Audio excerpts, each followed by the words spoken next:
We spent so much time focusing on 2016 election. It's time we talked about the superdelegates and how Obama and Hillary Clinton's race in 2008 played out. Just a refresher. This is from the Washington Post. It's talking about the superdelegates. The Democratic Party's latest reform commission has just met, and it's likely to slash the power of the superdelegates. This was reported a little over a couple of weeks ago. Donna Brazile rails against the DNC for letting the Clinton campaign run the show. And this is talking about her book and the fact that she has talked about the ideal that there was a deal that was cut before any primaries where the voting was done. This is the breakdown of the superdelegates. There's the U.S. representatives, the U.S. senators, these are Democrats, by the way, the governors, and then there is the distinguished party leaders, which of course would go along with the party itself. And then you have the DNC members, which is 432. 713 superdelegates, none of which is picked by any political vote. It is all done behind the scenes in order to guarantee the party goes a certain way. This was set up because of the McGovern incident, and then you have the Jimmy Carter incident where they lost so badly in 1980 and they didn't want to see a repeat of that, so they made sure that no independent person could run. Now, here's the problem. In 2008, this is when this first came up, which is also when Hillary ran against Obama. The superdelegates originally were all behind Hillary Clinton. But then something unforeseen happened. Obama was the first minority candidate who actually had a chance to become president. And in a party that values this kind of a incident, they couldn't ignore it. So it started to send ripples through the superdelegates where they started to slow off and go towards Obama. They just couldn't overlook the chance at a minority candidate.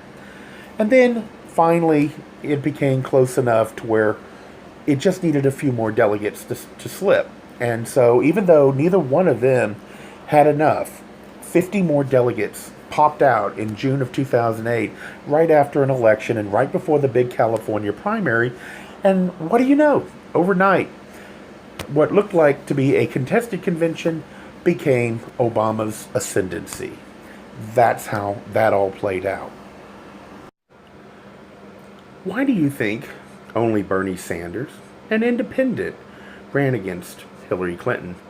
No one, not even the vice president, Biden, ran against her. Trump understood the problem of the superdelegates. It was 20% of the delegate total that was needed, and that meant an outsider had no chance. Washington had to approve of whoever was going to run. If he was to run, it had to be through the Republican Party, because they had not rigged the system yet. Bernie Sanders almost did the impossible. But in the end, just like in 2008, it was the superdelegates that picked the candidate, not the primaries. That was what they were created for. After McGovern and the chaos during that time, and Jimmy Carter, and how badly he lost in the 1980s, they never wanted an outsider to have a chance. They took democracy out of the process and never considered that a disengaged president and a couple of immoral narcissists would abuse the system they set up to protect Washington establishment.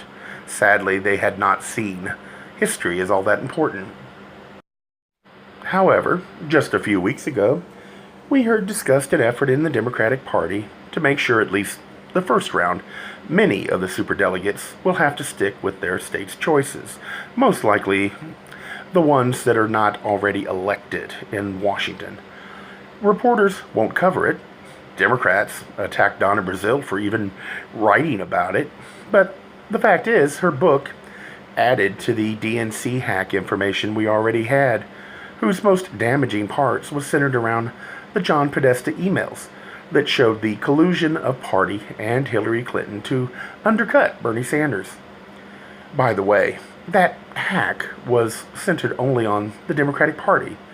Trump was not yet the nominee of the Republican Party, and in fact, there were real efforts up to the last day of the Republican convention to stop it.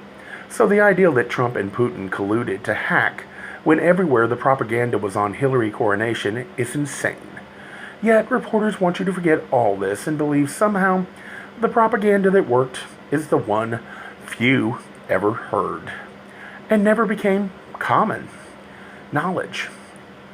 So I have to point out, Joseph Goebbels, from Hitler's time, said the truth is the enemy of the lie, and thus the enemy of the state. Well, what I just gave you was the truth, regardless of whether the right or the left narcissist in the media, analysts, historians want you to hear it. All you have to do is look it up. It's out there.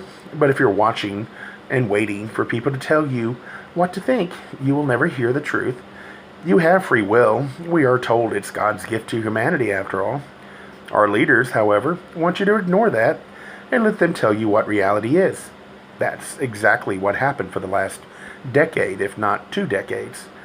If you give up your freedom of thought, you have no right to the freedom granted by our forefathers, at least not by Washington standards, or the gift we are told God gave us. How hard is it to understand this really basic thought about democracy?